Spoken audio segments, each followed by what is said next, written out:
Selamat pagi buat anak didik kami sekalian. Apa kabar semuanya? Ibu berharap keadaan anak didik kami semuanya dalam keadaan sehat.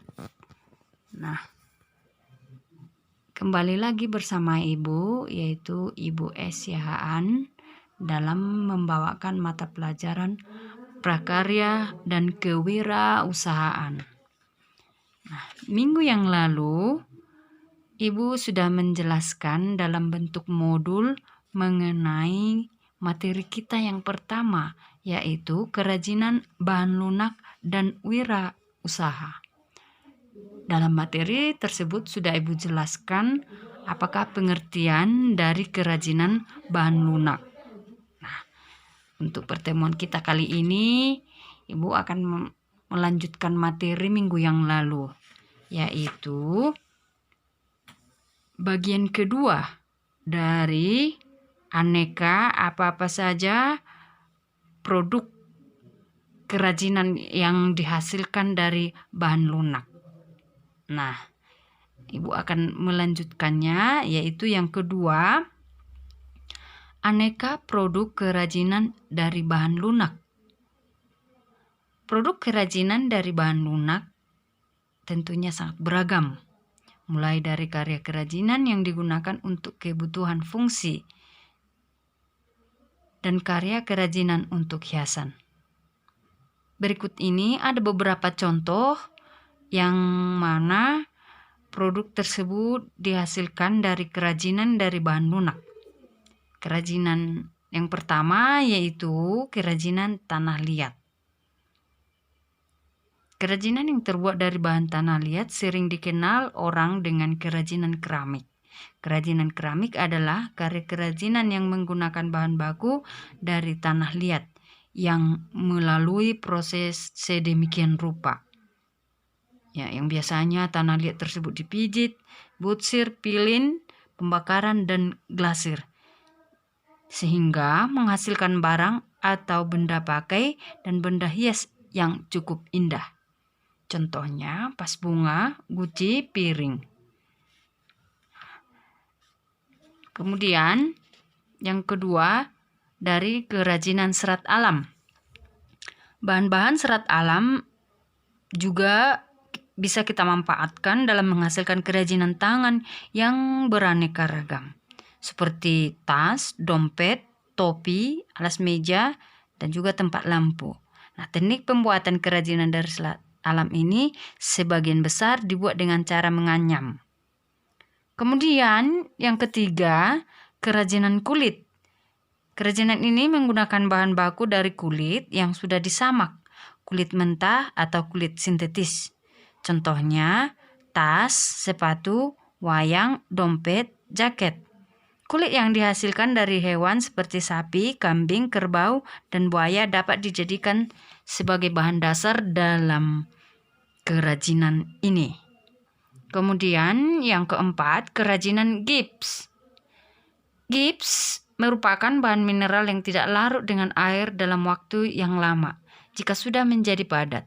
Kandungan gips terdiri dari jenis zat hidrat, kalsium, sulfat, dan beberapa mineral seperti karbohidrat, borat, nitrat, dan sulfat yang dapat terlepas sehingga gips dalam proses pengerasan akan terasa panas. Prosesnya terlebih dahulu dicairkan. Jika ingin dibentuk seperti yang diinginkan, harus dibuat cetakannya. Jika akan diproduksi dalam jumlah banyak, harus dibuat model terlebih dahulu. Secara umum, untuk semua produk gips diperlukan cetakan. Bahan utama pembuatan cetakan adalah silikon rubber, tetapi yang paling gampang dan mudah dicari adalah plastisin dan tanah liat. Kemudian yang kelima adalah kerajinan lilin.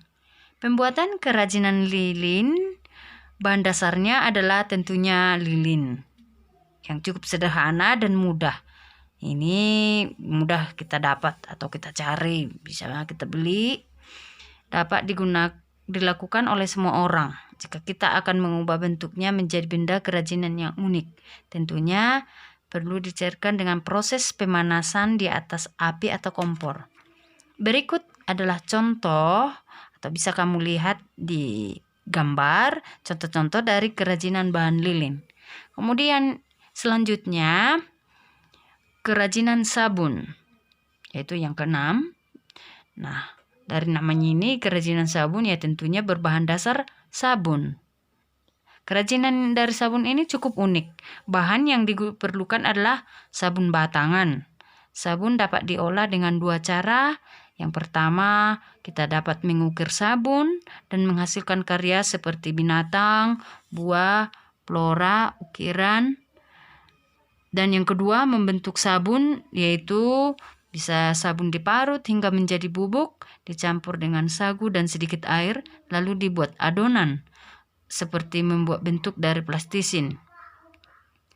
Nah, ini bisa menghasilkan atau bisa kita tambahkan cat pewarna juga untuk menghasilkan kerajinan yang cukup indah. Seperti bisa kita bentuk bunga, bisa kita bentuk binatang atau ukiran-ukiran. Nah, itu terserah kita bagaimana kita cara mengolahnya. Kemudian selanjutnya yang terakhir yaitu kerajinan yang berasal dari bubur kertas atau dikatakan yang kerajinan bubur kertas. Nah, untuk kerajinan yang ini biasanya bubur kertas ini dimanfaatkan dari beraneka ragam jenis kertas. Bisa dari koran, bisa dari buku bekas. Nah, terlebih dahulu bisa kita suir-suir atau kita buat bubur kertas, ya. Kemudian proses pembuatan bubur kertas dapat dilakukan dengan langkah-langkah berikut ini.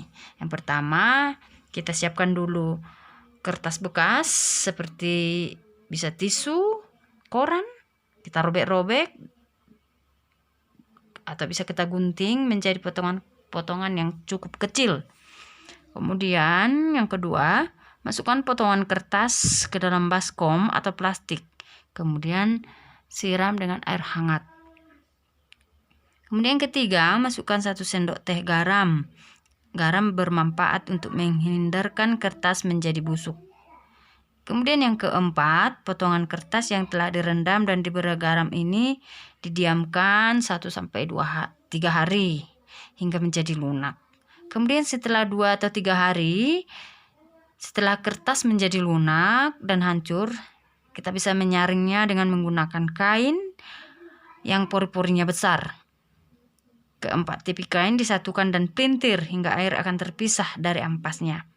Kemudian yang keenam, buang air perasan kertas, kemudian masukkan kembali potongan-potongan kertas yang sudah diperas airnya ke dalam wadah dan remas-remas hingga hancur. Kemudian tambahkan sedikit air ketika meremasnya. Kemudian yang ketujuh, buat larutan pasta dengan mencampur 2 sendok makan tepung kanji dengan air secukupnya. Apabila pasta terasa terlalu cair, penggunaan tepung kanji dapat ditambah.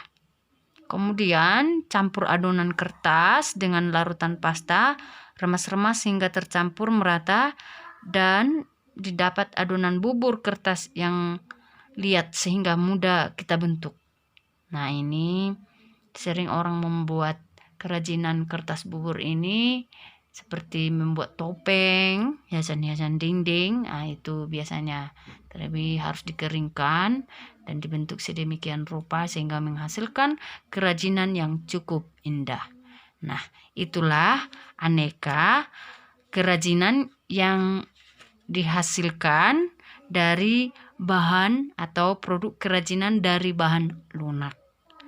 Nah, seperti minggu yang lalu Ibu sudah menjelaskan produk kerajinan dari bahan lunak, apakah pengertiannya. Tentunya anak didik kami sudah mengetahuinya. Nah, untuk selanjutnya Ibu akan memberikan penugasan, yaitu yang pertama, tugasnya yang pertama adalah buatlah dulu salah satu kerajinan yang Ibu jelaskan tadi, ya, cukup yang sederhana saja.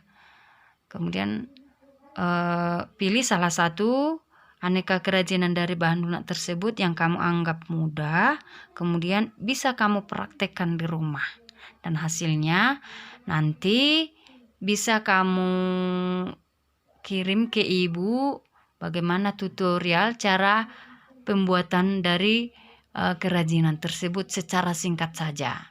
Dan dapat dikirimkan ke WA pribadi Ibu.